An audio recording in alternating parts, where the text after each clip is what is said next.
लहरों से तुम डरोगे नौका पार न होगी, कोशिश करोगे तो कभी भी हार न होगी। लहरों से तुम डरोगे नौका पार न होगी, कोशिश करोगे तो कभी भी हार न होगी। हमें निरंतर कोशिश करना है और कोशिश करते करते ही अपने जीवन को व्यतीत करना है। हमें हारना नहीं है, कहीं जीवन में रुकना नहीं है। जहाँ से हम हार जाते हैं, जहाँ से अपने अंदर की विचारधारा को हम गिरा देते हैं, नीचे कर लेते हैं, विचारधारा नीची सोच कर लेते हैं, उधर से हमारा गर्त प्रारंभ हो जाता है।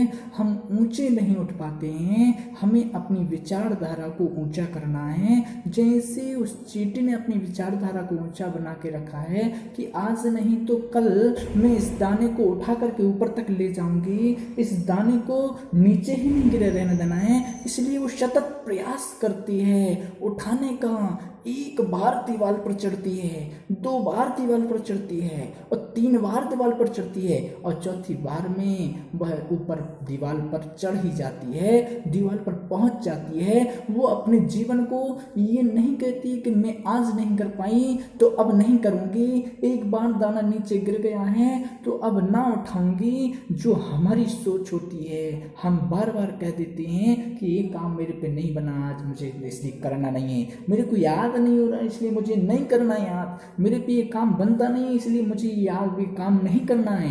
हमें ये सोचना है। उस चींटी से हमारी छोटी क्या सोच हो गई क्या? हमें अपनी चींटी से सोच ऊंची करना है। चींटी तो 3 इंद्रिय है, उसकी सोच लेकिन 5 इंद्रिय से भी ज्यादा हो गई है।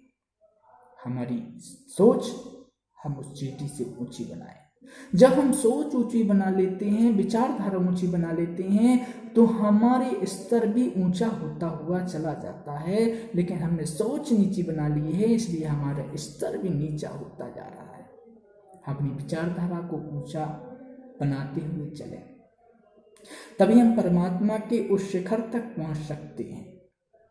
क्योंकि इधर भी जब हम गुणस्थानों की चर्चा करते हैं तो सीधे सीधे मिथ्यात्व गुणस्थान, शासदन गुणस्थान, मिश्र गुणस्थान और सम्यक दृष्टि, सम्यक दृष्टि, उसके बाद आता है 6वां गुणस्थान प्रमत्त संयत, फिर 7वां अपरमत्त संयत। 7वां गुणस्थान है प्रमाद से रहित होना, प्रमाद से रहित होना क्रमशः बढ़ रहा है। और 7वें गुणस्थान में प्रमाद से रहित पना कहा कि प्रमाद से रहित होइए, और प्रमाद से रहित हो जाते हैं। 6वें में थोड़ा प्रमाद है, वो मालूम विमाद भी प्रमाद कहा गया है। 7वें गुणस्थान में अप्रमाद की अवस्था आ जाती है, प्रमाद नहीं रहता है, उधर बिल्कुल भी प्रमाद नहीं है, अलस्य नहीं है। और उसके पश्चात आते हैं 9वां गुणस्थान आता है अपूर्व करण गुणस्थान। अपूर्व गुणस्थान, अपूर्व गुणस्थान का अर्थ ये होता है अपूर्व विचारधारा, अपूर्व चिंतन, अपूर्व विचार। जो कभी उस जीवन में विचार नहीं आया है वो विचार तुम्हारा ऊपर तक आना। और जैसे ही विचारधारा आती है तो व्यक्ति ऊपर उठना प्रारंभ करता है। विचारधारा इधर तो नाम रखा गया है अपूर्व विचार, उत्कृष्ट उत्कृष्ट विचार, लेकिन विचार तो हमें पहले से ही बनाना पड़ते हैं। पहले गुणस्थान में, मिथ्यात्व गुणस्थान में जब तक हमारे अपूर्व विचार नहीं बने, जो हमारा संस्कार था वो संस्कार टूट करके उस संस्कार के प्रति विचार नहीं बने, उसके प्रति ज्ञान नहीं हुआ, जानकारी नहीं हुई और उसके प्रति उत्कृष्ट विचार नहीं बने, इसलिए हम उधर ही डले रहे, अनादि काल से मिथ्यात्व में डले रहे। लेकिन आज अनादि काल की मिथ्यात्व को तोड़ करके अपूर्व विचारधारा को बनाए, सुंदर विचारधारा को बनाए, और सुंदर विचारधारा बनती है तो हमारा गुणस्थान भी बढ़ता हुआ चला जाता है। निरंतर हम सीधे सीधे छलांग लगाते हैं और पहले से गुणस्थान से उठ करके चौथे में पहुंच जाते हैं। क्योंकि जब स्फूर्ति आती है तो अचानक ही आती है, या तो व्यक्ति उठता है तो धीरे धीरे चलना नहीं सीखता, एकदम गिरता है और चढ़ता है। स्फूर्ति आती है और वह ऊपर उठता है और जो छलांग लगाता है चौथा गुणस्थान सीधा मारता है, कभी कभी 5वां गुणस्थान मारता है और 6वां भी मार देता है। मानने का अर्थ यानी छठवीं पर भी छलांग चली जाती है। और सीधा वह कभी तो सम्यक्तपने को प्राप्त होता है, मात्र सम्यक दृष्टि बनता है, उसकी दृष्टि अच्छी बन जाती है, उसकी विचारधारा देखने के तरीके अच्छे हो जाते हैं।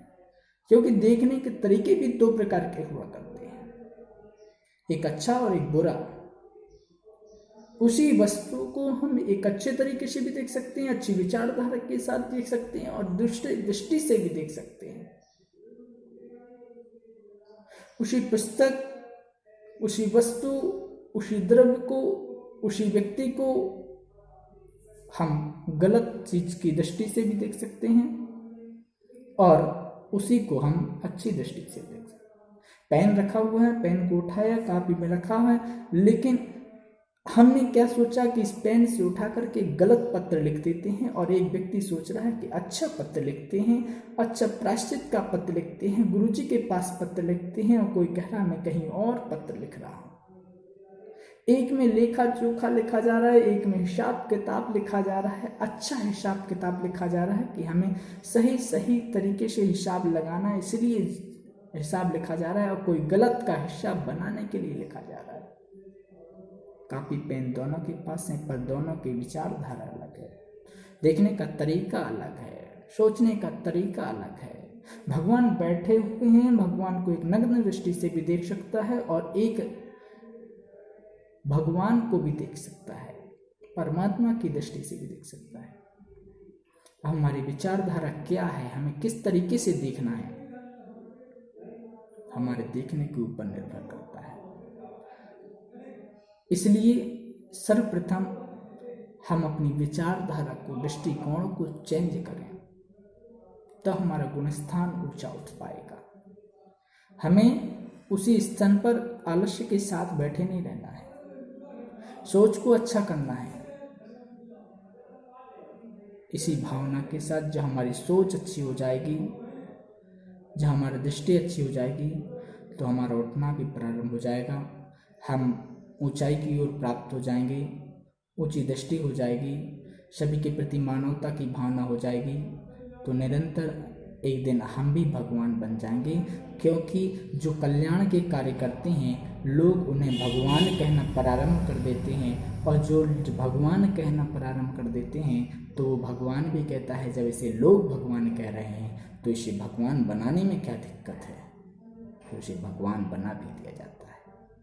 इसलिए हम निरंतर अच्छे काम करते रहें, अपनी सोच और अपनी दृष्टि को अच्छा बनाए रखें, तभी हमारा कल्याण होगा। इसी भावना के साथ द्वादशांग जयवाणी माता की जय।